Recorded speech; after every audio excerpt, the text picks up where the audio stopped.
Party केली, अरे अर्धा तासात दारू चढती का? पिलं जातं का? माणूस गेल्यावर अर्ध्या तासात मारलाय आणि तुम्ही त्याला वेगळा अँगल देताय. 2 वर्षापासून कुटुंब सांगते आमच्याशी काही लोक भांडत होते. त्याच्या घरातला माणूस आहे, क्रूरपणे त्याला मारलंय.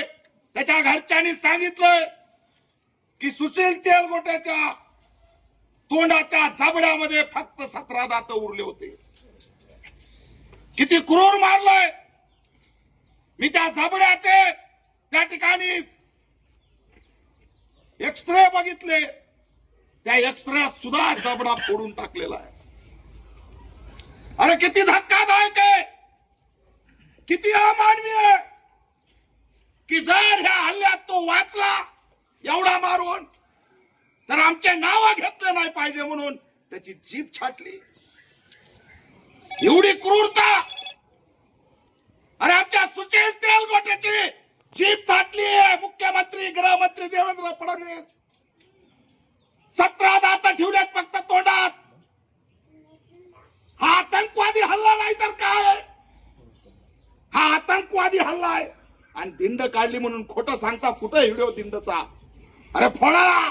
तो कोण गोल्लू ठाकूर आहे त्याचे पाय फोडा, नारग्या फोडा आणि दिंड काढा, एन्काउंटर करा.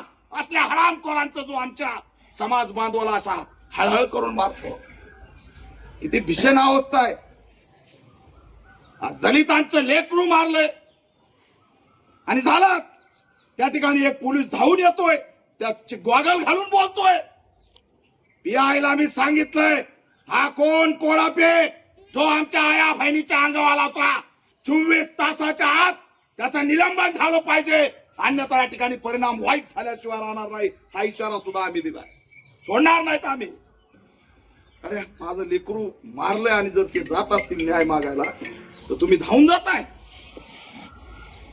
सोपं हे. अरे फोटो मध्ये बघितलं आमचा सुशील, फोटो. आर्मीचं प्रशिक्षण घेतलंय, 10 वर्ष झालं लढतोय. 10 लोकांना सुद्धा ऐकू शकत नाही. 2 आणि 3 लोकांचं काम नाही. आणि हे म्हणतात एक जणांनीच मारलंय. एक जण मारू शकतो आर्मीला?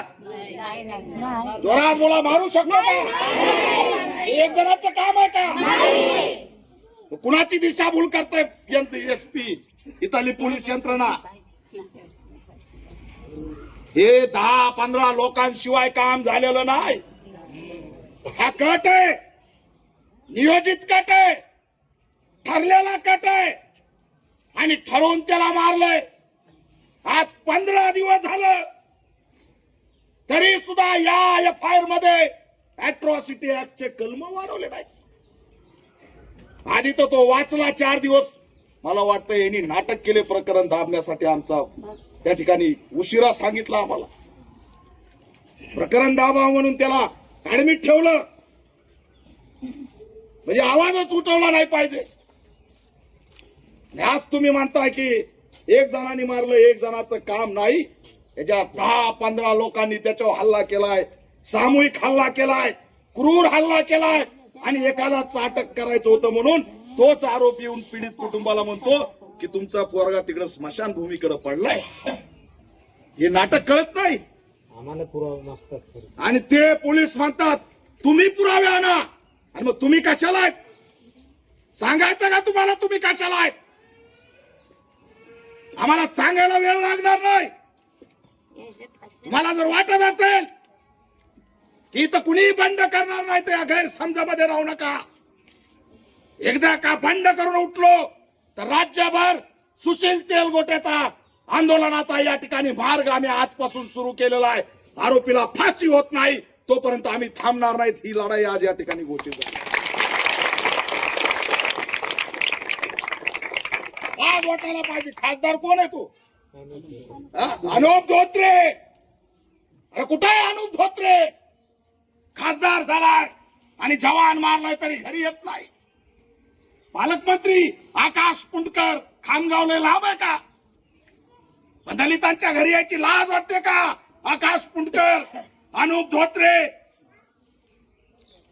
ही मानवता आहे. आणि काहीच घोषणा नाही.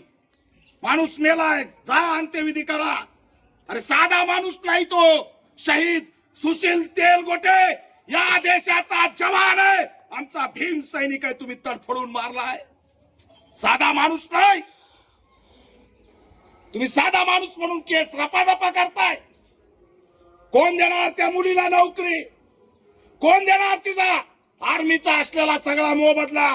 कुणीच नाही. काही लेटर नाही, कुणी येत नाही. त्याच्या सुरक्षेचं काय?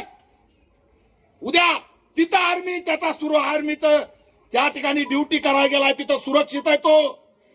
पण आर्मी घरी आल्यावर मारला गेला तर कोण जबाबदार आहे?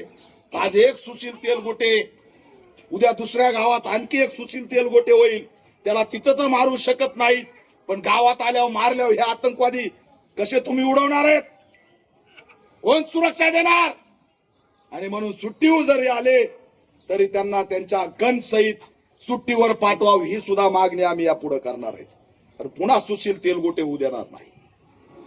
अतिशय हळहळ करून मारलंय. आणि म्हणून यात कसलाही तपास आतापर्यंत झालेला नाही.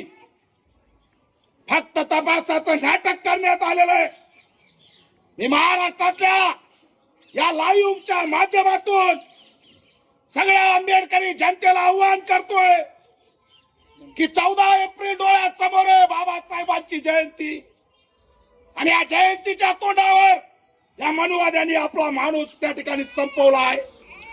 शांत बसून चालणार नाही, लढावं लागणार आहे.